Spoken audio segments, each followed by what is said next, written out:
మనిషి చివరి మజిలీ శ్మశానం. ఈ శ్మశానం ఏ గ్రామంలోనైనా తప్పనిసరిగా ఎవరికైనా తప్పనిసరి. ఇందుకోసం రాష్ట్ర ప్రభుత్వాలు మహాప్రస్థానాల పేరుతో చాలా చోట్ల ప్రత్యేక శ్మశాన వాటికలు ఏర్పాటు చేశాయి. అయితే ఓ గ్రామంలో శ్మశాన వాటిక ఉన్నా అక్కడికి వెళ్లే దారిని కబ్జా చేశారు కబ్జాకోరులు. దీంతో గ్రామంలో మహిళ చనిపోతే ఏం చేయాలో తోచని ఆ గ్రామస్తులు వినూత్నంగా నిరసన తెలిపారు.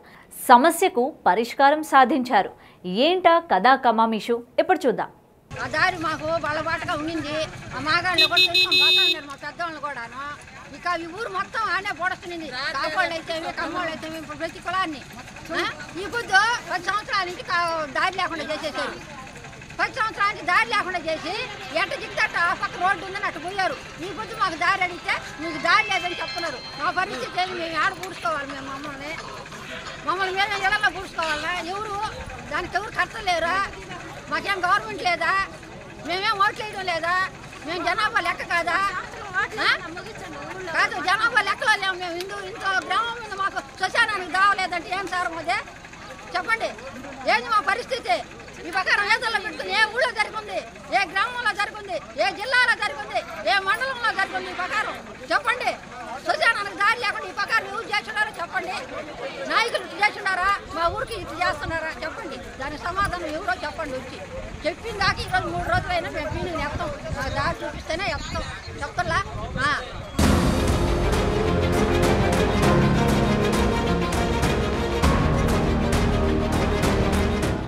నెల్లూరు జిల్లా గూడూరు మండలం విందూరు గ్రామంలో 50 ఏళ్ల నుంచి శ్మశానం ఉంది. ఇందులో అన్ని కులాల వారిని పూడ్చిపెడుతుంటారు. అయితే ఇటీవల శ్మశానానికి వెళ్లే దారిలో ఉన్న భూమిని కొందరు కబ్జా చేశారు.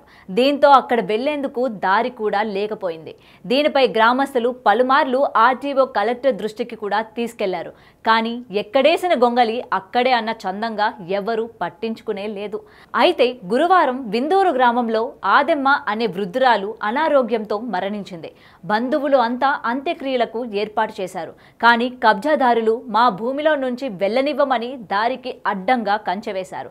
దీంతో గ్రామస్తులంతా ఏకమై ఆదెమ్మ మృతదేహాన్ని సచివాలయానికి తీసుకెళ్లారు. అధికారులు వచ్చి సమస్య పరిష్కరించాలని, లేదంటే సచివాలయంలోనే అంత్యక్రియలు చేస్తామని భీష్మించుకొని కూర్చున్నారు.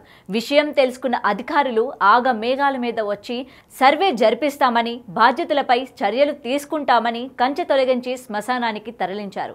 తాత్కాలికంగా కాకుండా శాశ్వత పరిష్కారం చూపాలని కూడా డిమాండ్ చేస్తున్నారు గ్రామస్తులు. ఈరోజు పమ్ముదల ఆదమ్మ అని ఆమె చనిపోయింది. మేము మా గ్రామానికి 3 ఎకరాల 87 సెంట్లు అంటే 647, 648 సర్వే నెంబర్లో 1916లో ఈ గ్రామానికి శ్మశాన వాటిక ఏర్పాటు జరిగింది. అది డైక్లెట్లో ఉంది, కలెక్టర్ ఆఫీస్లో ఉంది.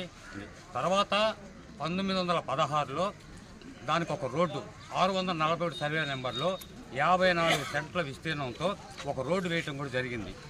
అప్పటి నుంచి గత 5 సంవత్సరాల వరకు కూడా మేము ఎవరు చనిపోయినా హిందువులు, బీసీలు అయితేమి, ఓసీలు అయితేమి అందరం కూడా ఆ శ్మశాన వాటికలోనే కార్యక్రమాలు జరుపుకొని వచ్చేవాళ్ళం. కానీ ఎవరూ మమ్మల్ని ఏ రోజు కూడా గతంలో ఎవరు కూడా మమ్మల్ని ఇది పట్టా భూమి, ఇది మా సొంత భూమి, మీరు పోయేదానికి లేదు అని ఎవరు అడిగేలా. ఈ మధ్య కాలంలో కొత్తగా ఒక అతను ఒక పొలం కొని మీరు పోయేదానికి లేదు అన్న తర్వాత మేము ఆర్టీఓకి తెలియపరిచాం. ఆర్టీఓ వచ్చి మొత్తం విస్తీర్ణం అంతా సర్వే చేసి ఎవరైతే ఆక్రమణదారులు ఉన్నారో వాళ్ళందరినీ కూడా ఖాళీ చేయమని సెక్రటరీ గారికి బాధ్యతలు ఒప్పచెప్పితే ఈ 17 నెలలైనా ఈ రోజుటి వరకు వాళ్ళకి ఎలాంటి నోటీసులు ఇచ్చారే కానీ వాళ్ళు ఖాళీ చేయమని లేదు. ఇదే అలసు అనుకొని మాకు ఏదో 3 సెంట్లలో దారి ఉంటే దాన్ని కూడా లోడేశారు. ఈరోజు శవాన్ని కాదు కదా, కనీసం కుక్క పిల్ల పోయేదానికి కూడా దోవలేదు. అందువల్లే మేము 1.5 సంవత్సరం నుంచి కలెక్టర్ ఆఫీస్కి వెళ్ళాం, ఆర్టీఓ ఆఫీస్కి వెళ్ళాం, ఎంఆర్ఓని కలిసాం. ఎవరిని కలిసినా చేస్తాం, చూస్తాం, పడతాం. ఇదే అన్నీ. అంటే ఏంటంటే దీన్ని ఏదో జిమ్మిక్కులు అంటే అధికారుల చేతివాటం చూపించి రకరకాల జిమ్మికులు చేసి ఎక్కడ వాళ్ళ తప్పులు బయట పడతాయోనని వాళ్ళని కాపాడుతూ వస్తున్నారు. ఎంఆర్ఓ గారు కానీ, లీలారాణి కానీ, ఆర్డీఓ కిరణ్ కుమార్ కానీ, వీళ్ళందరూ కూడా ఈరోజు ఇంకా మాకు వాళ్ళ సమాధానం రాదన్న ఉద్దేశంతో తీసుకొచ్చామని పెట్టాం. దయ ఉంచి ఈరోజు ఈ సచివాలయం వద్ద, విందూరు గ్రామ సచివాలయం వద్ద ఆ శవాన్ని పెట్టుకొని మాకు దారి చూపించమని సెక్రటరీ గారిని, అలాగే మా విఆర్ఓ గారిని, అలాగే సచివాలయం సిబ్బందిని అందరిని అడుగుతున్నాం. కానీ ఎందువల్లంటే మా బాధ, అందువల్ల దయ ఉంచి సంబంధిత అధికారులు కానీ, అలాగే మీడియా వారు కానీ మా యొక్క బాధలు చూసి మీరందరూ కూడా సహకరించి ఈ యొక్క కార్యక్రమాన్ని ఏమని తీసుకుపోయేదానికి దారి చూపమని మరీ వేడుకుంటున్నాం.